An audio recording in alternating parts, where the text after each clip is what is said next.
여러분 안녕하십니까. 역사 스토리텔러 암사동 돌도끼 문용입니다. 오늘은요 지난 시간에 이어서 무속의 신으로 재탄생한 역사 속의 인물 몇 분 더 만나보도록 하겠습니다. 지난 시간에 장군신의 대표격인 김유신 장군, 그 다음에 최영 장군 만나봤는데요. 오늘은 장군신도 있고 또 다른 신도 있습니다. 여러분과 함께 그 속으로 들어가 보겠습니다. 자, 오늘 만나볼 첫 주인공은요, 아주 원한 맺힌 아주 안타까운 죽음, 그로 인해서 백성들이 가련하다라는 측은지심의 발로 거기에 집권자에 대한 저항의식, 이런 것들이 결합이 돼서 사후 신격화된 인물입니다. 조선의 6번째 임금이시죠. 단종 이야기를 좀 해보려고 합니다. 이 단종의 억울한 죽음이야말로 말하면 뭐하겠습니까? 여러분들 너무 잘 알고 계신데, 바로 이것이 그가 죽은 이후 무속의 신으로 재탄생하게 된 키워드가 되지 않나 생각이 듭니다. 단종을 죽음으로 내모은 것은 그의 삼촌인 수양대군이죠. 이 수양의 일파들이 계유정난을 통해서 정권을 잡고 바로 왕이 된 것은 아닙니다. 수양 일파가 이제 이 정난을 일으키고 난 그 정난의, 계유정난의 제1 목표는 당시에는 이 단종을 밀어내는 것은 아니었고요. 그 당시 그 나이 어린 왕을 보필하면서 그로 인해서 아주 자연스럽게 정권의 핵심 노릇을 하던 고명대신들이 이 수양대군들의 타겟이었습니다. 그럼 이 고명대신들, 이 고명이들은 누구냐 한번 살펴볼 필요가 있겠죠. 단종의 할아버지인 이 세종 때부터 이 두각을 나타내던 실력파 대신들이 있었습니다. 세종이 아들 후에 이제 문종이 되는데, 이 문종이 워낙 병약하다 보니까 그렇게 강건하게 오래 살 것 같지가 않아. 그래서 이 세종이 이제 자기의 대신들에게 유언을 남기죠.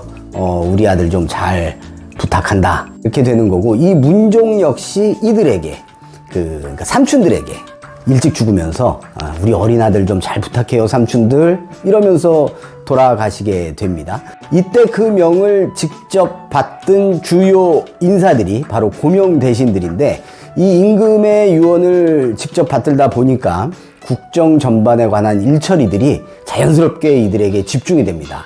이들은 어린 단종을 보호한다, 또 뭐 명분이 될 수도 있고 실제로 그랬습니다. 이 보호하기 위해서 이 왕의 위협이 되는 세력들을 경계해 나갑니다. 그 대표적인 존재들이 바로 이 단종의 삼촌들이죠. 친삼촌들, 즉 수양대군, 안평대군, 이런 분들입니다. 그래서 이분들을 경계하고 급기야는 딸을 시키게 된 거죠. 그래서 김종서를 비롯한 이 고명 대신들에게 딸을 당하던 것에 화가 난 수양대군이 한 명의 홍달손 같은 이제 꼬봉들을 앞세워서 직접 김종선의 집을 찾아가서 김종서를 철퇴로 내려치죠. 그렇게 하면서 이 고명 대신들을 제거하게 되고, 내가 직접 우리 조카를 지킬게 라는 이 미명하에 권력을 독점하게 되는 것, 이게 계유정난입니다. 이렇게 지켜주겠다던 조카를 밀어내고 지가 그냥 왕이 되는 것은 그 뒤의 일입니다. 즉 단종이 죽게 된 것은 계유정난에 인한 직접적인 결과가 아니라는 말씀이죠. 누군가 현재 왕이 죽지 않은 상황에서 새로운 왕이 즉위하게 되면 그 직전의 임금이 상왕이 되는 거 잘 아시죠? 이성계가 그랬고 이방원이 그랬습니다. 그래서 이후 이 단종도 일단 이제 나중에는 상왕이 되는 거죠. 그 직전에 이 단종이 큰 삼촌인 수양대군이 정권을 잡고 나서 자신의 친동생인 금성대군을 유배를 보내는 것을 목도하게 됩니다. 그걸 보고 큰 삼촌이 나를 위협하는 거구나 라고 직감을 하고 삼촌을 찾아가서, 삼촌 나 이거 못하겠어요, 삼촌이 하세요 라고 하면서 양의를 하게 되고, 그렇게 해서 상왕이 되는 거죠. 이후 반세조파들이 이 상왕이 된 단종을 다시 복위시키겠다라고 여러 운동을 하게 되는데, 대표적인 것이 사육신 아니겠습니까? 이에 대해서 한 명의 등이 세조에게 이야기를 하게 되죠. 주청을 하게 되죠. 형님 조카를 살려두니까 아주 위험해요. 형님 자리 다시 뺏길 수도 있어요. 이거 조카 손 봐야 됩니다. 이렇게 얘기를 하게 되는 거죠.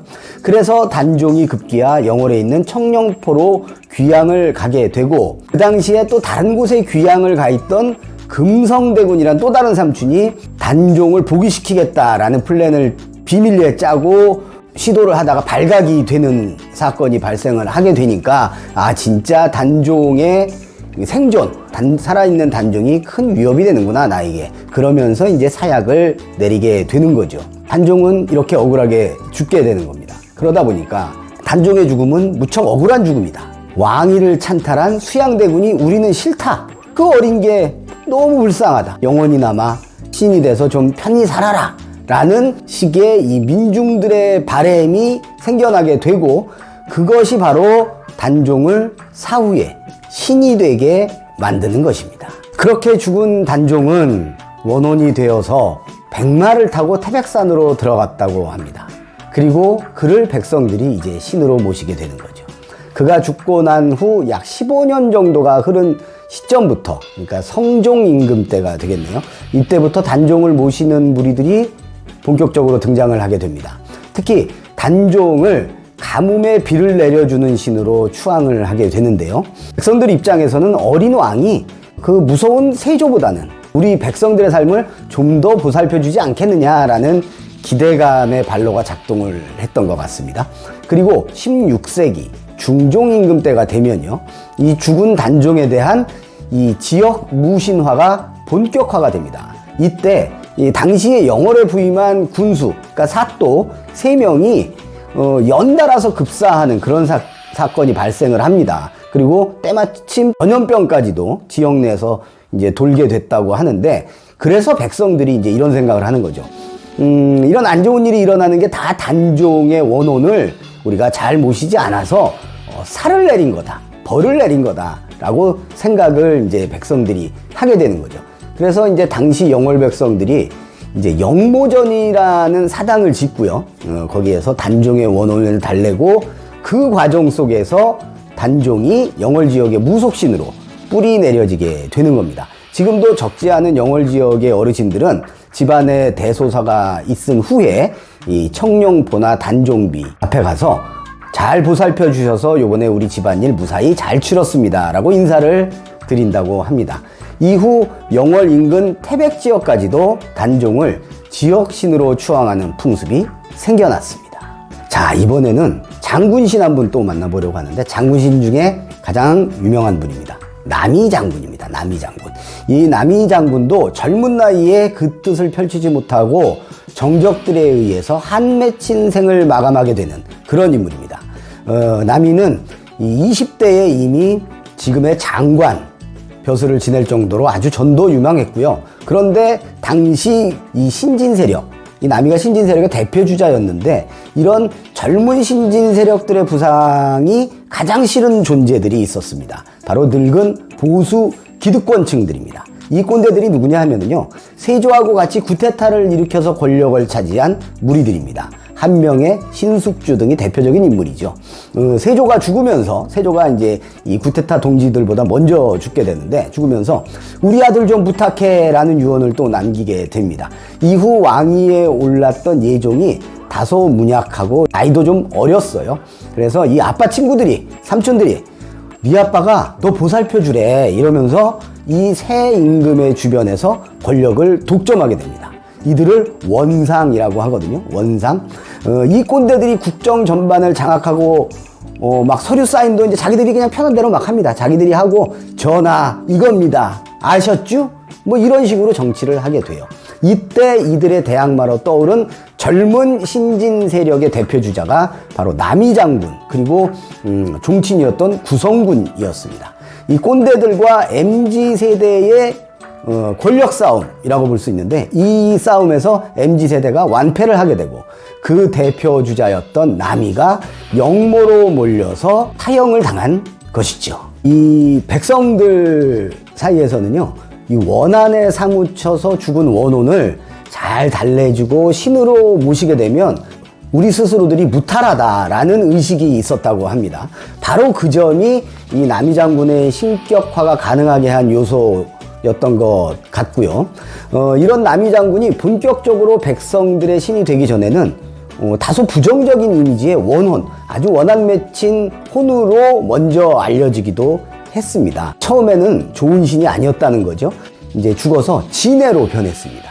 진해로 환생을 해서 인신공양을 받는 구전설화가 전해지기도 합니다. 이게 이제 왜 그럴까 봤더니 워낙 이런 거죠. 한이 많이 맺혀서 죽음을 맞이하다가 보니까 남의 입장에서 에이 이런 더러운 인간사, 이런 더러운 인간들 어디 두고 보자, 뭐 이런 게 아니었나 싶기도 합니다. 이 남이를 신격화했다는 것은 백성들의 그 기득권 세력에 대한 저항의식의 발로였다고 보여집니다. 즉 남이의 신격화는 민중 저항의식의 한 단면이다 라고 말씀을 드릴 수가 있는 겁니다. 남이 자체가 기득권 세력이었던 원상들과 맞서 싸우다가 죽은 인물이니까 그렇게 되겠죠. 또한 남이 장군은 이 남이 장군의 이제 이 장군신은 이 잡귀를 물리쳐서 병을 치료하는 신으로 자리매김을 하고 있죠. 서울 용산구가 이 남이 장군을 대상신으로 모시고 있다고 하는데 용문동에 이 장군의 사당이 남아있다고 합니다. 자, 그러면 이제 마지막으로요, 장군신 한 분 더 만나보도록 하겠습니다. 임경업 장군, 임경업 장군신을 한번 만나볼까 하는데, 인조 때, 조선 인조 때 우리가 이제 청나라에 굴복하게 되는 병자호란이라는 큰 위기에 봉착을 하게 되죠. 사실 이때 이제 청과의 싸움이 아주 단시간 동안에 완패. 너무 쪽팔린 우리 백성들 사이에서 당시에 전투 한번 제대로 치러보지도 않은 임경업이라는 존재를 느닷없이 스타덤에 올리는 이런 현상이 발생을 하게 됩니다. 이 남한산성에서 항복을 한 이후에 이 반청파들이 아직도 현타가 없이 그저 망해가는 명나라를 받들고 오랑캐 청나라를 몰아냅시다, 뭐 이런 아주 비현실적인 다소 헛소리에 가까운 삐약거림들을 일삼게 되죠. 이 중 한 사람이 바로 임경업이었던 겁니다. 임경업도 사실 그랬어요. 결국 임경업 같은 경우는요, 나중에 이 명나라의 이 패잔 세력들과 손을 잡고 이 청을 공격해 보려던 계획까지 세우게 됩니다. 근데 이 계획이 사전에 발각이 되면서 옥살을 하게 되지요. 이런 임경업을 바라보는 이 백성들의 시각이 어땠을까, 이런 생각을 하게 되는데, 지금과 마찬가지로 당시에도 이 보수 언론이 여론을 장악하고 있었다라는 생각이 들고요. 비현실적이게도 이 백성들이 저자들이 우리를 또 전란에 몰아넣네 라는 생각을 하는 게 아니고, 충의, 지조, 이 반청파들을 이렇게 보는 거예요. 뭐 용기, 뭐 절개, 뭐 이런 키워드들로 바라보게 되는 그런 상황이 전개가 되는 겁니다. 뭐 장세동의 충성심이 아주 쩐다는 둥, 뭐 야 멋있다는 둥, 뭐 이렇게 얘기하던 80년대 후반에 아주 그 멍청했던 어른들 하고 크게 다를 바가 없다라는 생각이 듭니다. 아무튼 이 임경업 같은 경우에는 옥에서 이제 죽음을 맞이하게 되는데, 그러고 나서 이 백성들 사이에서 무속의 신으로 재탄생하게 되는 겁니다. 이 임경업 장군신 같은 경우에는 주로 이 서해안의 풍어를 관장하는 신으로 모셔지는데요. 조기자비로 유명한 이 연평도에는 장군의 사당이 있기도 합니다. 이 서해 중부지방 어민들 같은 경우에 조기철이 되면 그 시작을 장군의 사당에서 제사를 지내는 것으로 한다고 하는군요. 그리고 무엇보다도 임경업 장군신은요, 우리 무속인들 있잖아요. 이 무속인들의 수호신으로 또 자리매김을 하고 있다는 사실, 아주 흥미롭습니다. 무속인의 신이 바로 무속인의 수호신이 임경업이다라는 거죠. 두 차례에 걸쳐서 무속의 신으로 재탄생한 우리 역사 속의 인물 몇 분을 만나봤습니다. 첫 번째, 그분들이 대부분 억울한 죽음을 당했구나, 즉 원혼들이다라는 점이 있었고요. 두 번째는 장군들이 참 많네 라는 점이 눈에 띄었습니다. 억울한 죽임이라는 것은 누군가 힘 있는 자에게 희생을 당했다라는 것이죠. 백성들 입장에서는 민중 저항의식의 또 다른 표출구 역할에 기인하지 않았나, 이들의 신격화가 이렇게 보여지고요. 장군신이 많다는 것은 쌈을 잘하는 장군들이 우리 약한 백성들을 보호해 줄 수 있다라는 그 기대감, 그리고 쌈을 잘한다는 것은 잡기를 잘 물리친다는 것하고도 연결이 되기 때문에 그렇지 않나라는 생각이 듭니다. 지난 회, 그 다음에 오늘 두 편에 걸쳐서 무속 세계의 신이 된 역사 속의 인물들에 관해서 여러분과 함께 만나봤습니다. 역사 태민이